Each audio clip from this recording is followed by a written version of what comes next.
रावलपिंडी से कमर अब्बास की रिपोर्ट के मुताबिक ग्रीन लेड्स स्कूल सिस्टम की ज़राए तमाम यौम सकाफत पाकिस्तान के मौका पर वकार रंगारंग बमकसद तकरीब मुनाकिद हुई, जिसका मकसद तलबा को पाकिस्तान की भरपूर सकाफती रवायत इक़दार और कौमी शख्स से रोशनास कराना था। इस तकरीब में तलबा, वालिदैन, असातिज़ा और स्कूल इंतजामिया ने भरपूर शिरकत की। तकरीब के आगाज तिलावत कलाम पाक से हुआ।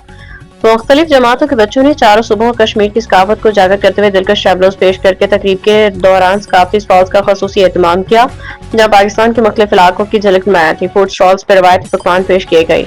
तलबा ने रवायती लिबास वितरण कर रखे थे, बल्कि कौमी यकजहती का अमली मुजाहरा भी किया गया। इस मौका पर स्कूल के डायरेक्टर मोहम्मद कामरान खान ने अपने खिताब में कहा कि पाकिस्तान की सकाफत हमारे आबाओ अजदाद की अमानत है, जिसे महफूज रखना और नई नस्ल तक मुंतकिल करना हम सब की मुश्तरकी जिम्मेदारी है।